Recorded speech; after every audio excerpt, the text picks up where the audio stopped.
Luke chapter 14. And it came to pass, as he went into the house of one of the chief Pharisees to eat bread on the Sabbath day, that they watched him.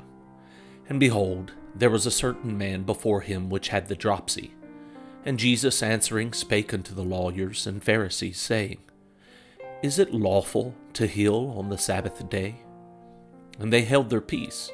And he took him, and healed him, and let him go, and answered them, saying, Which of you shall have an ass or an ox fallen into a pit, and will not straightway pull him out on the Sabbath day? And they could not answer him again to these things. And he put forth a parable to those which were bidden, when he marked how they chose out the chief rooms, saying unto them, When thou art bidden of any man to a wedding, sit not down in the highest room, lest a more honorable man than thou be bidden of him. And he that bade thee and him come and say to thee, Give this man place, and thou begin with shame to take the lowest room. But when thou art bidden, go and sit down in the lowest room, that when he that bade thee cometh, he may say unto thee, Friend, go up higher. Then shalt thou have worship in the presence of them that sit at meat with thee. For whosoever exalteth himself shall be abased, and he that humbleth himself shall be exalted. Then said he also to him that bade him, When thou makest a dinner or a supper, call not thy friends, nor thy brethren, neither thy kinsmen, nor thy rich neighbors, lest they also bid thee again, and a recompense be made thee. But when thou makest a feast, call the poor, the maimed, the lame, the blind, and thou shalt be blessed, for they cannot recompense thee, for thou shalt be recompensed at the resurrection of the just. And when one of them that sat at meat with him heard these things, he said unto him, Blessed is he that shall eat bread in the kingdom of God.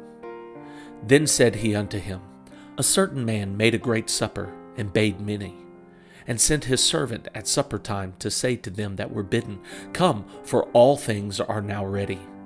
And they all with one consent began to make excuse. The first said unto him, I have bought a piece of ground, and I must needs go and see it. I pray thee, have me excused. And another said, I have bought 5 yoke of oxen, and I go to prove them. I pray thee, have me excused. And another said, I have married a wife, and therefore I cannot come. So that servant came and shewed his lord these things. Then the master of the house, being angry, said to his servant, Go out quickly into the streets and lanes of the city, and bring in hither the poor, and the maimed, and the halt, and the blind. And the servant said, Lord, it is done as thou hast commanded, and yet there is room. And the Lord said unto the servant, Go out into the highways and hedges, and compel them to come in, that my house may be filled. For I say unto you, that none of those men which were bidden shall taste of my supper. And there went great multitudes with him, and he turned and said unto them, If any man come to me, and hate not his father and mother and wife and children and brethren and sisters, yea, and his own life also, he cannot be my disciple. And whosoever doth not bear his cross and come after me cannot be my disciple. For which of you, intending to build a tower, sitteth not down first, and counteth the cost, whether he have sufficient to finish it? Lest haply, after he hath laid the foundation, and is not able to finish it, all that behold it begin to mock him, saying, This man began to build, and was not able to finish. Or what king going to make war against another king sitteth not down first, and consulteth whether he be able with 10,000 to meet him that cometh against him with 20,000? Or else, while the other is yet a great way off, he sendeth an ambassage, and desireth conditions of peace.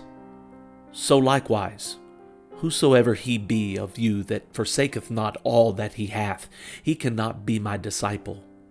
Salt is good, but if the salt have lost his savor, wherewith shall it be seasoned? It is neither fit for the land, nor yet for the dunghill, but men cast it out. He that hath ears to hear, let him hear.